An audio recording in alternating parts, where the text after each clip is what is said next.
João dos Santos, Silva, Beleléu, Nego Dito, Cascavel. Me chamo Benedito, João dos Santos, Silva, Beleléu, Nego Dito.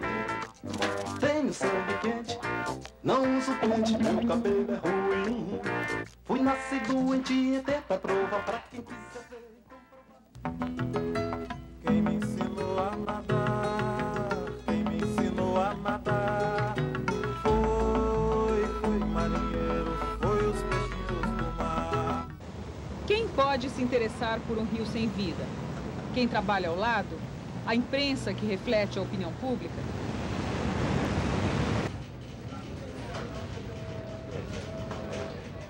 Você nunca olha para o rio por quê? Muito pouco. O rio aqui em São Paulo é uma coisa que praticamente não chama atenção. É mais conhecido pela marginal que está ao lado dele, provavelmente por ele, está morto, né? Olha, de longe, visto pelos vidros, isolado pelos vidros, o Tietê é uma beleza. Ele seria melhor ainda se fosse azul, mas nada é perfeito. Pelo menos cheiro não dá nenhum.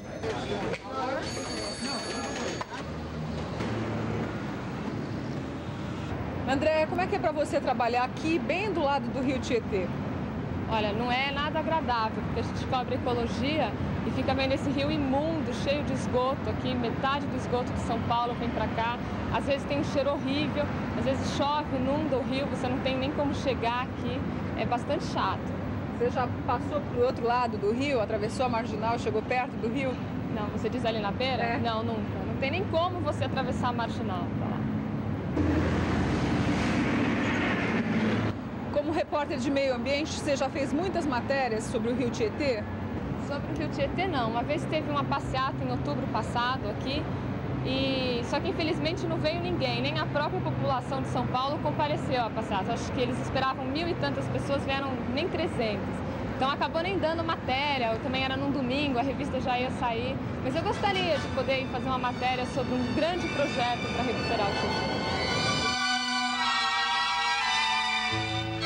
Veja avaliou mal o protesto. Não percebeu que um evento não se mede pelo tamanho, mas por sua importância. O Tietê não está isolado da cidade porque quer.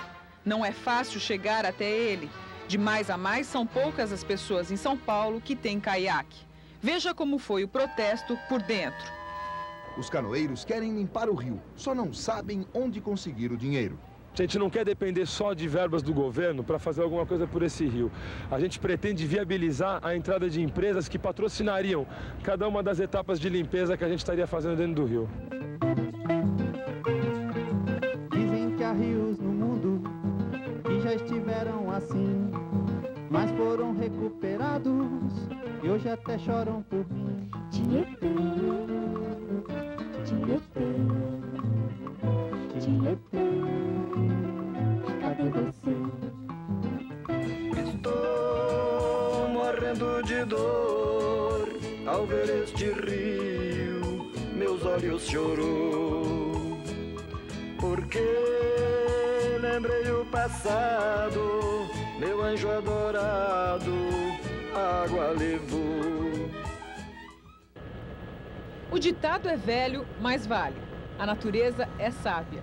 Logo depois deste absurdo trecho poluído da capital, o Tietê se transforma em cachoeiras e quedas d'água. O oxigênio volta.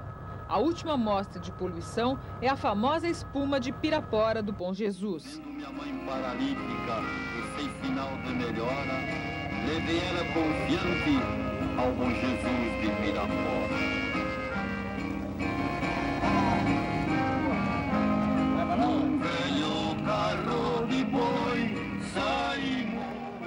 Na barragem Edgar de Souza, os produtos químicos são chacoalhados como sabão em pó em máquina de lavar. Os jatos d'água diminuem o volume da espuma. O uso dos biodegradáveis diminuiu sua quantidade. A romaria segue passando.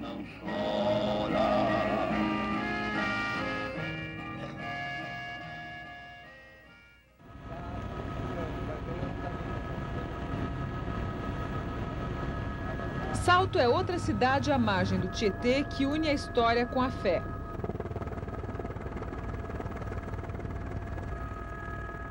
E a partir de Porto Feliz, de onde saíam os bandeirantes, o rio troca as curvas pelas linhas retas.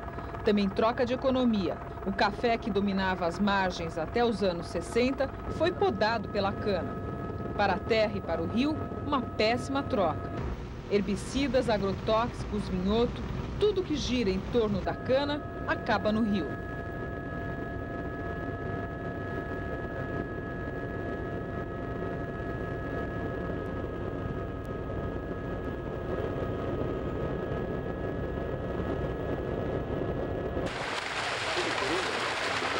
Pacu, pintado, curim, bacará e muitas outras espécies são personagens inocentes do Tietê. Em vários lugares, eles sofrem com a economia que cerca e sufoca o rio. Em Barra Bonita, por exemplo, alguns peixes concentram doses preocupantes de mercúrio, vestígio da civilização industrial. Essa poluição afeta os pescadores que comem peixe todo dia, alguns há mais de 40 anos. O senhor disse que come desse peixe todo dia. O senhor já passou mal com ele? Eu já passei, sim. Já passei mal. Uns dois anos atrás eu passei mal. O que o senhor fez? Ah, sentia dor de cabeça, uma coisa tontura, uma coisa esquisita, e não sabia o que era, né? Fraqueza. Aquela coisa ruim no corpo e vai atrás de uma coisa, vai atrás da outra, e não sabia o que era. E depois, o que Aí eu parei de comer peixe uma temporada, não comi mais, que eu comia todo dia, parei de comer, sumiu sozinho. Melhorou. E o senhor sabe o que o senhor teve? Soube depois que o médico falou, né?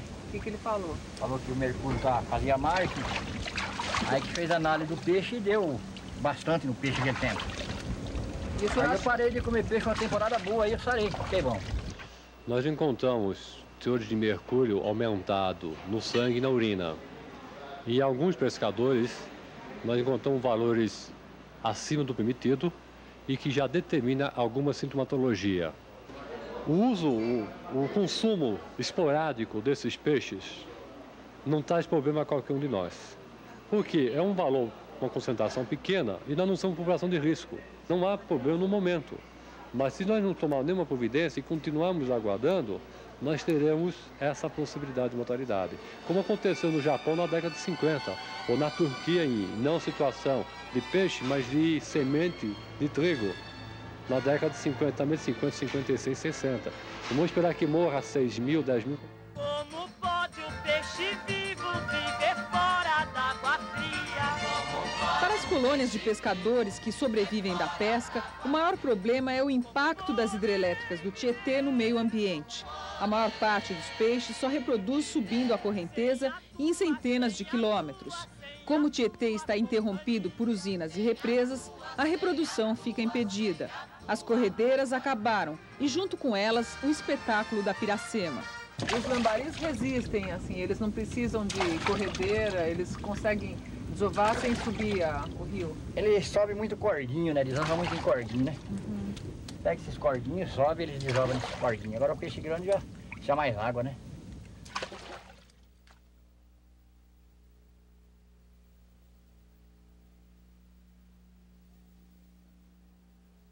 A CESP tenta remediar, repovoando as represas com alevinos da piscicultura, mas muitas espécies estão desaparecendo. Se vocês pararem de criar peixe aqui, os rios acabam com os peixes. Provavelmente as espécies de piracema não se reproduzirão.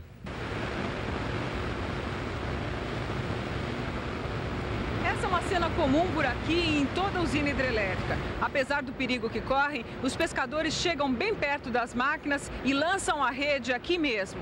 Esse é o melhor lugar de se pescar, uma vez que os peixes não conseguem subir a correnteza e param por aqui mesmo. É por isso também que a gente vê essa grande quantidade de garças, que encontram alimento muito fácil. Deixa eu te ver, peixe.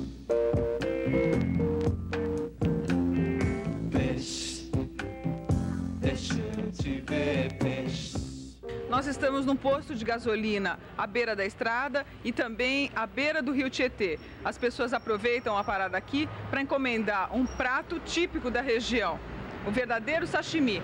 Essa cidade se chamava Nova Oriente, mas depois da guerra mudou o nome para Pereira Barreto. Isso por causa da colonização japonesa. Todo mundo come aqui ou é só japonês? Não, tudo. Mas hoje o viciado é brasileiro do que japonês já. Mais brasileiro? Mais brasileiro. E eles comem o peixe com o quê? Cerveja, mais de cerveja de preferência, né? E saquê, não? Saquê não, saquê é mais no sukiyaki, né? Deixa eu aproveitar que a senhora está preparando para experimentar um pouquinho. Que peixe que é esse? Peixe curimba.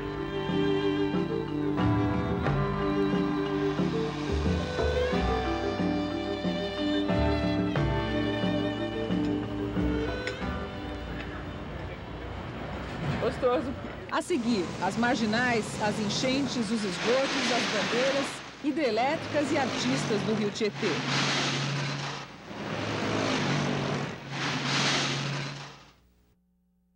Tietê, Tietê, Tietê, cadê você?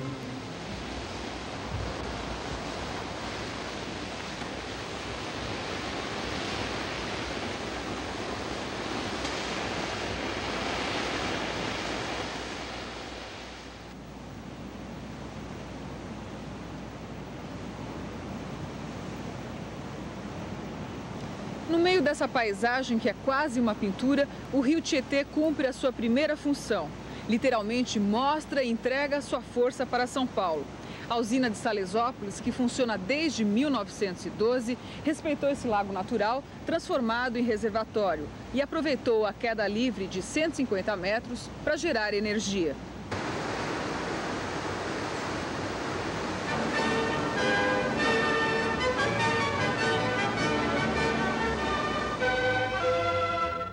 Este é praticamente o início do rio. Aqui ele começa a descer lentamente da altura de 750 metros da serra, com destino ao centro do Brasil. Esta trajetória vai ser fatal. Para sobreviver, o Tietê encontra pela frente um caminho cheio de pedras e cimento.